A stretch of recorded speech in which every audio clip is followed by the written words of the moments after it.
नमस्कार, the deep dive में आपका स्वागत है।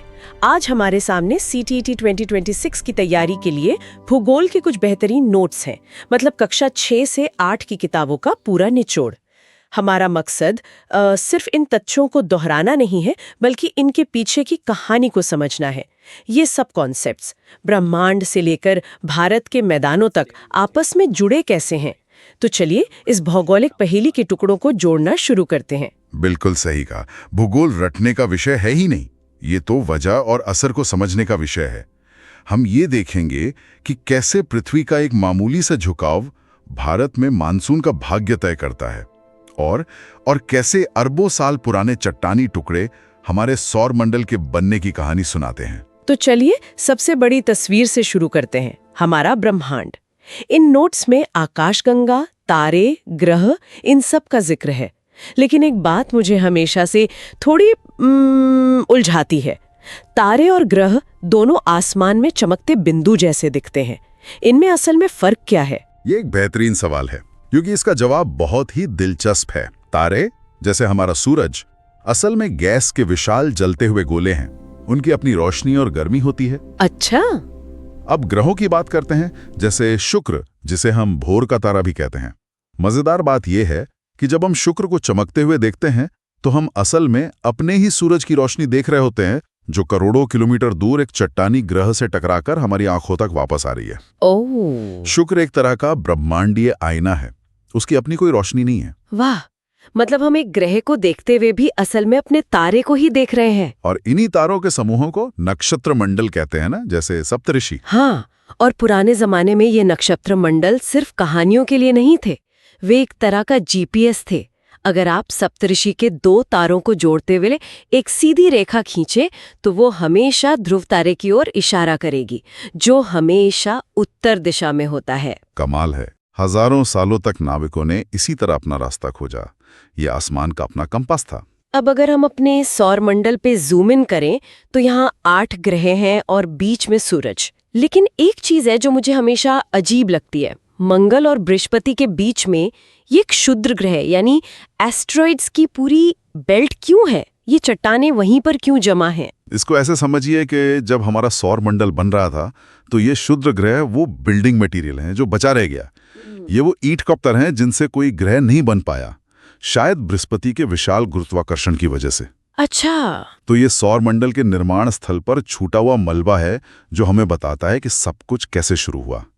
ये एक तरह के टाइम कैप्सूल हैं। तो हमने ब्रह्मांड में अपना पता देख लिया। अब चलिए सीधे अपने घर यानी पृथ्वी पर आते हैं। पृथ्वी को समझने के लिए सबसे अच्छी चीज है ग्लोब। लेकिन ये सिर्फ एक मॉडल नहीं है, इसमें कुछ राज छिपे हैं, है ना? जैसे इसका झुकाव। हाँ, और वो झुकाव ही पृथ्वी का सबसे बड़ा राज है। हम देखते हैं कि ग्लोब पर पृथ्वी अपनी धुरी यानी कि एक्सिस पर सीधी नहीं खड़ी है, वो 23.5 डिग्री झुकी हुई है। हाँ, ये मामूली सा झुकाव सुनने में ज्यादा नहीं लगता, लेकिन अगर ये झुकाव 0 डिग्री होता तो पृथ्वी पर मौसम होते ही नहीं। दिल्ली में पूरे साल एक जैसा ही तापमान रहता, न सर्दियां आती न गर्मियां। ये 23.5 डिग्री का झुकाव ही हमारी दुनिया को इतना रंगीन और विविध बनाता है। ये तो कमाल की बात है। तो हमने ग्लोब पर पृथ्वी को देख लिया, लेकिन मान लीजिए मुझे ग्लोब पर किसी खास जगह जैसे नई दिल्ली को ढूंढना है, तो मैं कैसे बताऊंगी कि वो ठीक कहाँ है? इसके लिए हमें पृथ्वी के अपने एड्रेस सिस्टम को समझना होगा, जिसे अक्षांश यानी लैटिट्यूड्स और देशांतर यानी लॉन्गिट्यूड्स कहते हैं। ओके। इसे ऐसे सोचिए कि हमने पूरी पृथ्वी पर एक ग्राफ पेपर लपेट दिया है। इस पर जो आड़ी लेटी हुई रेखाएं हैं वो हैं अक्षांश, और जो खड़ी रेखाएं हैं जो उत्तरी ध्रुव को दक्षिणी ध्रुव से जोड़ती हैं वो है देशांतर। भारत का मुख्य भूभाग लगभग 8 डिग्री उत्तरी अक्षांश से शुरू होकर 37 डिग्री उत्तरी अक्षांश तक जाता है, और देश के बीचों बीच से 23.5 डिग्री उत्तर पर एक बहुत ही खास अक्षांश रेखा गुजरती है, जिसे हम कर्क रेखा कहते हैं। कर्क रेखा, ट्रॉपिक ऑफ कैंसर। हाँ, ये सिर्फ एक लाइन नहीं है, ये भारत को लगभग 2 अलग अलग जलवायु क्षेत्रों में बांट देती है। एक उष्ण कटिबंधीय मतलब ट्रॉपिकल दक्षिण, और दूसरा उपोष्ण कटिबंधीय सब ट्रॉपिकल उत्तर। इसी एक रेखा की वजह से भारत के मौसम, फसलों और यहाँ तक कि संस्कृति में इतनी ज्यादा विविधता है। और देशांतर यानी खड़ी रेखाओं का क्या काम है? क्या वो सिर्फ जगह बताने के लिए है? नहीं, देशांतर का सीधा संबंध समय से है। इसे ऐसे समझिए कि सूरज की रोशनी एक बड़ी टॉर्च की तरह है और पृथ्वी एक घूमता हुआ ग्लोब है। जैसे जैसे ग्लोब घूमता है, टॉर्च की रोशनी अलग अलग हिस्सों पर पड़ती है। देशांतर रेखाएं बस ये ट्रैक करती हैं कि आपका शहर उस रोशनी के नीचे कब आएगा। चूंकि भारत एक विशाल देश है, गुजरात से अरुणाचल प्रदेश तक लगभग 30 डिग्री देशांतर का फर्क है, जिसका मतलब है लगभग 2 घंटे का अंतर। 2 घंटे? तो क्या इसका मतलब ये है कि जब अरुणाचल में सूरज उग चुका होता है तब गुजरात में अंधेरा होता है? बिल्कुल। इसी उलझन से बचने के लिए हमने देश के लगभग बीच से गुजरने वाली 82.5 डिग्री पूर्व देशांतर रेखा के समय को पूरे देश का मानक समय यानी इंडियन स्टैंडर्ड टाइम मान लिया। अच्छा, ताकि सब जगह एक ही समय हो। हाँ, तो जब हमारी घड़ी में 7 बजते हैं तो वो असल में इस एक खास देशांतर रेखा का समय होता है, ताकि पूरे देश में ट्रेनों से लेकर दफ्तरों तक सब कुछ एक साथ चल सके। तो हमने पृथ्वी का नक्शा समझ लिया, लेकिन जैसा आपने कहा, ये स्थिर नहीं है, ये नाच रही है, घूम रही है। इसकी 2 गतियां हैं, घूर्णन और परिक्रमण।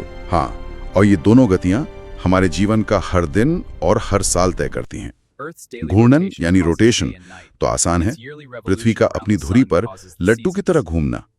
इसमें 24 घंटे लगते हैं और इसी से दिन और रात होते हैं। जो हिस्सा सूरज के सामने वहाँ दिन, जो पीछे चला गया वहाँ रात। बिल्कुल।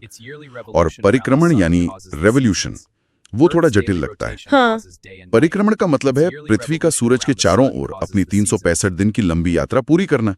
लेकिन यहाँ वो 23-33 डिग्री का झुकाव फिर से हीरो बनकर आता है। अच्छा, वो फिर आ गया? हाँ, जब पृथ्वी अपनी यात्रा में ऐसी जगह होती है जहां उत्तरी गोलार्ध सूरज की तरफ झुका हुआ होता है, तो सूरज की किरणें सीधी पड़ती हैं और यहाँ गर्मियां होती हैं।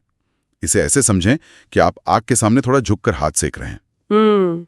और जब पृथ्वी घूमकर दूसरी तरफ पहुंचती है और उत्तरी गोलार्ध सूरज से परे झुक जाता है, तो किरणें तिरछी पड़ती हैं और यहाँ सर्दियां होती हैं। तो अयनांत, सोल्स्टिस और विषुव, इक्विनॉक्स का मतलब यही है, यानी साल के वो खास दिन? बिल्कुल। अयनांत या सॉल्स्टिस वो दिन है जब पृथ्वी का झुकाव सूरज की तरफ सबसे ज्यादा या सबसे कम होता है, जिससे हमें साल का सबसे लंबा दिन गर्मी में और सबसे छोटा दिन सर्दी में मिलता है। और विषु? और विषु या इक्विनॉक्स वो 2 दिन हैं जब पृथ्वी का झुकाव ना तो सूरज की तरफ होता है ना उससे परे, बल्कि बिल्कुल साइड में होता है। उस दिन पूरी पृथ्वी पर दिन और रात ठीक बराबर होते हैं। ये पृथ्वी के साल भर के कैलेंडर के अहम पड़ाव हैं। ये सब मिलकर एक सिस्टम बनाते हैं। और इन नोट्स में पृथ्वी के अपने सिस्टम का भी जिक्र है, 4 परिमंडल या डोमेन्स। ये क्या है? ये पृथ्वी को समझने का एक बेहतरीन तरीका है। सोचिए, पृथ्वी 4 बड़ी परतों से बनी है। पहली स्थलमंडल, लिथोस्फीयर यानी जमीन, चट्टानें, पहाड़। ठीक है। दूसरी जलमंडल, हाइड्रोस्फीयर यानी सारे महासागर, नदियां, झीलें, ग्लेशियर। तीसरी वायुमंडल, एटमॉस्फेयर, हवा की वो परत जिसने हमें घेर रखा है। और चौथी, वो सबसे जरूरी लगती है। हाँ, चौथा है जीवमंडल, बायोस्फीयर। ये कोई अलग जगह नहीं है, बल्कि ये वो जादुई हिस्सा है जहां बाकी तीनों जमीन, पानी और हवा मिलते हैं और जीवन को संभव बनाते हैं। ओह! समंदर की गहराई से लेकर पहाड़ों की ऊंचाइयों तक जहां भी जीवन है वो जीवमंडल का हिस्सा है। ये चारों एक दूसरे से गहराई से जुड़े हैं। इस जुड़ाव को भारत के उदाहरण से समझ सकते हैं। भारत इसका सबसे शानदार उदाहरण है। चलिए भारत के 3 प्रमुख भौतिक स्वरूपों को देखते हैं। सबसे ऊपर है हिमालय यानी स्थलमंडल। लेकिन इसे सिर्फ पहाड़ कहना इसकी अहमियत को कम करना है। ये पहाड़ एक मौसम बनाने वाली मशीन है। ये मध्य एशिया से आने वाली बर्फीली हवाओं यानी वायुमंडल को रोकता है और मानसूनी हवाओं को रोककर बारिश करवाता है। और इन्हीं पहाड़ों से नदियां मतलब जलमंडल निकलती हैं। ठीक पकड़ा। हिमालय से निकलने वाली गंगा और यमुना जैसी नदियां अपने साथ लाई मिट्टी से उत्तर भारत के विशाल मैदानों का निर्माण करती हैं। ये मैदान दुनिया के सबसे उपजाऊ इलाकों में से हैं, जहां घनी आबादी यानी जीवमंडल बसता है। तो देखिए कैसे स्थलमंडल, वायुमंडल, जलमंडल और जीवमंडल की कहानी आपस में गुथी हुई है। बिल्कुल। और इन मैदानों के दक्षिण में प्रायद्वीपीय पठार है, उसकी क्या कहानी है? वो भारत का सबसे पुराना हिस्सा है, एक मजबूत प्राचीन चट्टानी ब्लॉक। ये खनिजों का खजाना है। भारत का ज्यादातर लोहा, कोयला और दूसरे खनिज इसी पठार से आते हैं, जो हमारे उद्योगों की रीढ़ हैं। तो हिमालय जहाँ मौसम और पानी का स्रोत है, वहीं पठार हमारी औद्योगिक शक्ति का। ये दोनों मिलकर भारत की अर्थव्यवस्था को चलाते हैं। तो जब हम इन सारी कड़ियों को जोड़ते हैं तो एक पूरी तस्वीर बनती है। ब्रह्मांड में हमारी एक खास जगह है, हमारी पृथ्वी एक खास कोण पर झुकी है जिससे मौसम बनते हैं। उस पृथ्वी पर भारत एक ऐसी जगह स्थित है जहां कर्क रेखा उसे 2 हिस्सों में बांटती है, और यहाँ हिमालय जैसी एक अनूठी संरचना है जो नदियों को जन्म देती है, जो मैदान बनाती हैं जिन पर करोड़ों लोग रहते हैं। बिल्कुल, यही भौगोलिक सोच है।